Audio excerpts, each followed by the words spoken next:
Savez-vous pour qui les larmes se déversent ainsi? Et pourquoi la lune s'est éteinte cette nuit? Quel est ce nuage au-dessus de Médine? Qui déverse ses larmes sur la demeure d'El Yassine? L'illustre Mohammed le choisi s'est éteint. Il est parti. À son chevet Fatima, Hassan, Hussein et Ali.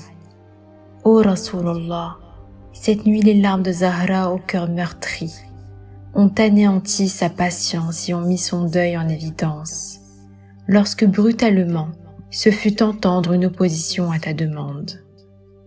Nous allons te conter, jeune partisan, les derniers instants de ton prophète, et tu découvriras qu'il a demandé de quoi écrire pour notre salut, et ils l'ont refusé.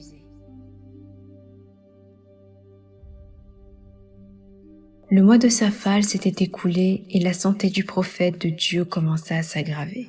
Sa faiblesse s'intensifiait au point qu'il en perdait connaissance. Et malgré tout ceci, il n'était soucieux que d'une seule chose, le devenir de sa communauté.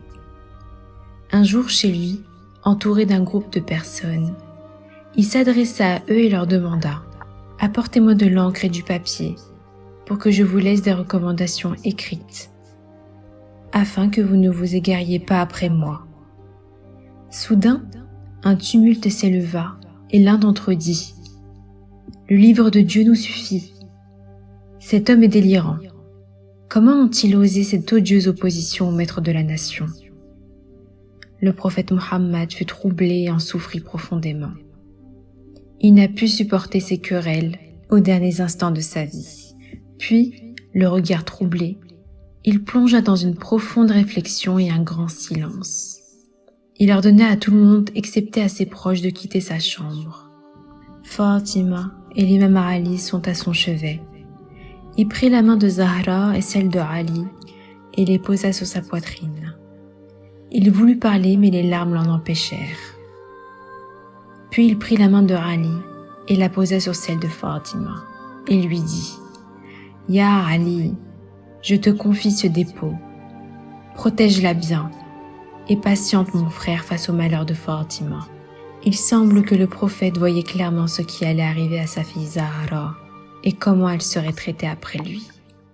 El-Hassan et El-Hussein se jetèrent sur leur grand-père, exprimant leur profond chagrin par des pleurs. Ali voulut les éloigner, mais le prophète lui dit « Ya Ali, laisse-les pour que je sente leur parfum et qu'ils sentent le mien.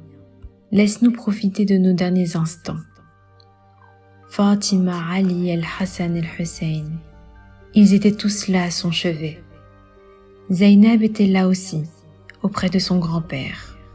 Et ses larmes fendaient le cœur de Rasulullah. « Ô Zaynab, ma petite fille Zaynab, ne pleure pas, tes larmes m'ont anéanti. »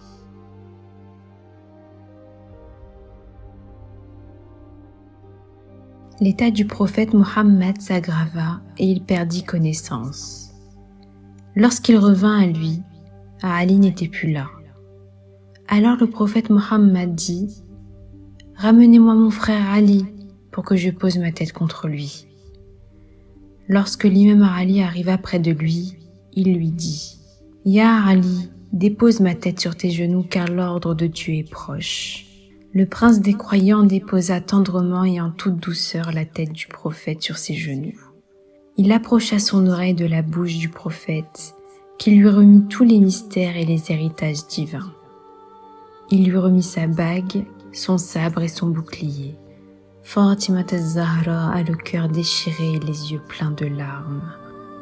Son père lui fit signe de s'approcher et lui murmura à voix basse que bientôt elle le rejoindra et son visage s'illumina.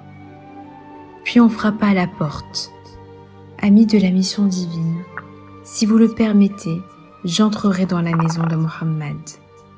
J'ai une requête à lui présenter. » Fatima lui répond « Le prophète ne peut te recevoir car il est malade. » Alors son père lui dit « Ma fille Zahra, ouvre la porte.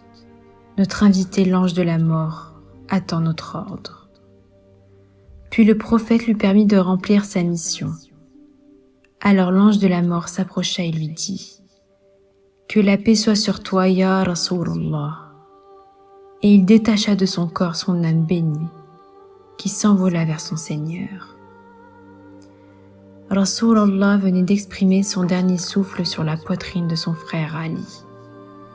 Puis le prince des croyants releva la tête, et tandis que les larmes coulaient de ses yeux, il dit : « Je vous présente mes sincères condoléances à l'occasion du départ du messager d'Allah.